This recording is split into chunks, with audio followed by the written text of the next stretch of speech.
ഞാൻ പഠിച്ച Thiruvananthapuram medical college ഏറ്റവും നല്ല കോളേജ് എന്നറിയപ്പെടാൻ അല്ലെങ്കിൽ ആശുപത്രി എന്നറിയപ്പെടാൻ ആഗ്രഹിക്കുന്നതിൽ ഒരാൾ ഞാനും ഉണ്ട്.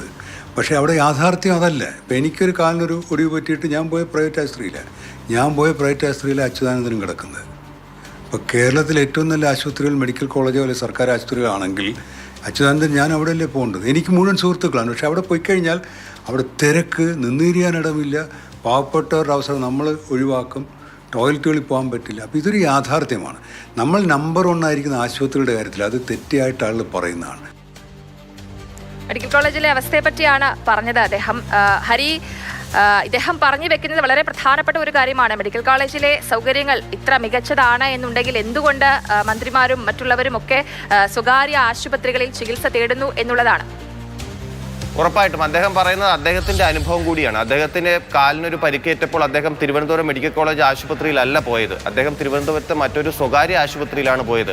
എന്തുകൊണ്ട് താൻ മെഡിക്കൽ കോളേജ് ആശുപത്രിയെ ആശ്രയിച്ചില്ല എന്നുള്ളതിന് മറുപടിയായിട്ടാണ് അദ്ദേഹം ആ പ്രതികരണം നൽകിയത്. മാത്രമല്ല അദ്ദേഹം മറ്റു ചില കാര്യങ്ങൾ കൂടി പറയുന്നുണ്ട്. അതായത് ഇതിനെന്താണ് ഒരു സൊല്യൂഷൻ, ഇതിനൊരു പരിഹാരം എന്താണ്, ആരാണ് അത് കാണേണ്ടത് എന്നുള്ള ഒരു അഭിപ്രായം കൂടി ഡോക്ടർ S.S. ലാൽ പറഞ്ഞു വെക്കുന്നുണ്ട്.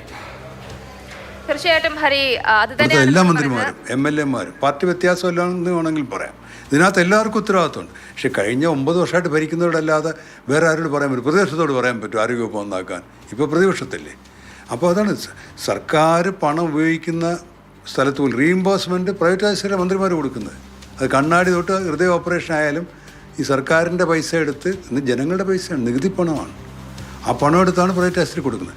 പ്രൈവറ്റ് ആശുപത്രി കൊടുക്കുന്നതിന് കുറ്റം പറയുകയല്ല. പണമുള്ളവരോ ഇൻഷുറൻസ് ഉള്ളവരായി പൊയ്ക്കോട്ടെ. പക്ഷേ ഈ പാവപ്പെട്ടവനോട് പോകും. ഹരി, അത് തന്നെയാണ് വളരെ പ്രധാനപ്പെട്ട ഒരു ചോദ്യം. സാധാരണക്കാരൻ, പാവപ്പെട്ടവൻ, അവൻ ആശ്രയിക്കുന്നത് ഈ ഒരു സർക്കാർ ആശുപത്രികളും ഒക്കെയാണ്. അപ്പോൾ അവർ ചെല്ലുമ്പോൾ അവിടുത്തെ അവസ്ഥ ഇത് തന്നെയാണ്. പലയിടത്തും പൊളിഞ്ഞു വീഴാറായ കെട്ടിടങ്ങളും, മതിയായ സൗകര്യങ്ങളില്ല, ഉപകരണങ്ങളില്ല, സർജറിക്കായിട്ട് വളരെയധികം സമയം കാത്തിരിക്കേണ്ടി വരുന്നു. അപ്പോൾ സാധാരണക്കാരന് ഏറെ പ്രതീക്ഷ നൽകുന്ന അവൻ്റെ ഒരു ആശ്വാസമായിട്ടുള്ള ഈ ആശുപത്രികളുടെ അവസ്ഥ ഇങ്ങനെയാണെങ്കിൽ അവൻ എവിടെ പോകും എന്നുള്ളൊരു പ്രധാനപ്പെട്ട ചോദ്യമാണ് ഉയരുന്നത്. ഹരി, ഉറപ്പായിട്ടും അവിടുത്തെ ഈ സർക്കാർ ആശുപത്രികളിലെ ആ ഒരു സംവിധാനങ്ങളിലാണ് ഒരു മാറ്റം വരേണ്ടത് എന്ന് S.S. ലാലിൻ്റെ ആ മറുപടിയിൽ നിന്ന് നമുക്ക് മനസ്സിലാവും. അവിടെ പോകുമ്പോൾ എന്താണ് സംഭവിക്കുന്നത് എന്നുള്ള ഒരു അനുഭവം അദ്ദേഹത്തിൻ്റെ വെളിച്ചത്തിൽ അദ്ദേഹം പറഞ്ഞു തരികയാണ് ഉണ്ടായത്. നമ്മളിപ്പോഴും പറയുന്നത് ഈ മന്ത്രിമാരൊക്കെ ഈ സ്വകാര്യ ആശുപത്രിയിൽ പോകുന്നു, അതിനെ നമ്മൾ വിമർശിക്കുന്നതല്ല. ഒരു അസുഖമുണ്ടായാൽ അവരവർക്ക് തീരുമാനിക്കാം ഏത് ആശുപത്രിയിൽ പോകണം എന്നുള്ളത് കാര്യം തന്നെ. ഇനി അത് നമുക്കിപ്പോൾ കേരളത്തിൽ ചികിത്സിക്കാൻ പറ്റാത്തൊരു അസുഖമാണെങ്കിൽ കേരളത്തിന് പുറത്തോ ഇന്ത്യക്ക് പുറത്തോ ഒക്കെ നമുക്ക് പോകാം. അതിലൊരു തർക്കവുമില്ല. അത് നടക്കുന്നുണ്ട്. ഞാൻ പറഞ്ഞില്ലേ, നമ്മുടെ ഭരണാധികാരികൾ അവർ ആരോഗ്യത്തോടെ ഇരിക്കേണ്ടത് നമ്മുടെ ആവശ്യമാണ്. ഇതിനു മുമ്പും അങ്ങനെ സംഭവിച്ചിട്ടുണ്ട്. ഇപ്പോൾ K. കരുണാകരനായാലും G. കാർത്തികേയനായാലും കോടിയേരി ബാലകൃഷ്ണനായാലും ഉമ്മൻചാണ്ടി ആയാലും ഇവരൊക്കെ ഇതിനു മുമ്പൊക്കെ ഇന്ത്യക്ക് പുറത്തൊക്കെ ചികിത്സ തേടിയവരാണ്. അതിനെയല്ല നമ്മൾ ഇവിടെ ചൂണ്ടിക്കാട്ടുന്നത്. കേരളത്തിൽ സർക്കാർ ആശുപത്രികളും കേരളത്തിലെ സ്വകാര്യ ആശുപത്രികളും നിൽക്കുമ്പോൾ കേരളത്തിലെ സർക്കാർ ആശുപത്രികളുടെ മേന്മകൾ പറഞ്ഞുകൊണ്ടിരിക്കുന്ന ഒരു വശത്ത്, അതേസമയം കേരളത്തിലെ തന്നെ സ്വകാര്യ ആശുപത്രികളെ ആശ്രയിക്കുന്നവരെ കുറിച്ചാണ് നമ്മൾ പറയുന്നത്. തീർച്ചയായിട്ടും ഹരി, നമ്മൾ ഈ മന്ത്രിമാർ സ്വകാര്യ ആശുപത്രിയിൽ പോകരുതെന്നോ അവിടെ ചികിത്സ തേടരുതെന്നോ ഒന്നുമല്ല പറയുന്നത്. മറിച്ച് ഇവർ ഒരു വശത്ത് പറയുന്നത് കേരളം ആരോഗ്യ രംഗത്ത് നമ്പർ 1 ആണ് എന്നുള്ളതാണ്. പക്ഷേ വാസ്തവം അതൊന്നുമല്ല. നമ്മൾ കാണുന്ന കാഴ്ചകളൊക്കെ ഞെട്ടിപ്പിക്കുന്നതാണ്. LDFന്റെ പ്രകടന പത്രികയിൽ തന്നെ വലിയ രീതിയിലാണ് കാര്യങ്ങളൊക്കെ പറഞ്ഞിരുന്നത്. അതായത് താലൂക്ക് ആശുപത്രികൾ മുതൽ മെഡിക്കൽ കോളേജ് വരെയുള്ള ആശുപത്രികളുടെ കെട്ടിട നിർമ്മാണം അടക്കമുള്ള നിർമ്മാണ പ്രവർത്തികൾ യുദ്ധകാലാടിസ്ഥാനത്തിൽ പൂർത്തീകരിക്കും.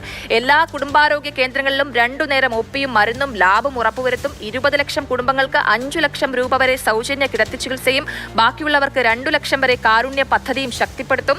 പൗരന്മാരുടെ ആരോഗ്യനില നിരന്തരമായി മോണിറ്റർ ചെയ്യുന്നതിനുള്ള വികേന്ദ്രീകൃത ജനപങ്കാളിത്ത സംവിധാനങ്ങൾ ഏർപ്പെടുത്തും. ഇങ്ങനെ ധാരാളം കാര്യങ്ങൾ ഈ ഒരു പ്രകടന പത്രികയിൽ പറഞ്ഞിരുന്നു. പക്ഷേ നമ്മൾ ഇപ്പോഴത്തെ യാഥാർത്ഥ്യം പരിശോധിക്കുകയാണെങ്കിൽ ഇതൊന്നുമല്ല കാണാൻ സാധിക്കുന്നത് എന്നുള്ളതാണ്. മന്ത്രിമാർ സ്വകാര്യ ആശുപത്രിയിൽ ചികിത്സ തേടുന്നു. പക്ഷേ സാധാരണക്കാർ, പൊതുജനങ്ങൾ പോകേണ്ട ഇടങ്ങൾ ഇങ്ങനെ പൊട്ടിപ്പൊളിഞ്ഞ് താറുമാറായ രീതിയിലാണ് കിടക്കുന്നത്. ഒരിക്കൽ കൂടി എടുത്തു പറയുകയാണ്, മന്ത്രിമാരുടെ ചികിത്സ ഇതൊക്കെ അവരുടെ അവകാശങ്ങൾ തന്നെയാണ്. എവിടെ ചികിത്സ ചെയ്യണം അത് അസുഖത്തിനനുസരിച്ചുമൊക്കെയാണ്. പക്ഷേ ഇങ്ങനെ വാദോരാതെ എല്ലായ്പ്പോഴും കേരളം നമ്പർ 1 എന്ന് പറയുന്നത് എന്തിനാണ് എന്നൊരു പ്രധാന ചോദ്യമാണ് നമ്മൾ ഇതിലൂടെ ഉദ്ദേശിച്ചത്. അതിനുള്ള ഉത്തരം തന്നെയാണ് നടപടികളിലൂടെ, നീക്കങ്ങളിലൂടെ മന്ത്രിമാർ ഈ നാട്ടിലെ ജനങ്ങൾക്കായിട്ട് കാണിച്ചു കൊടുക്കേണ്ടത്.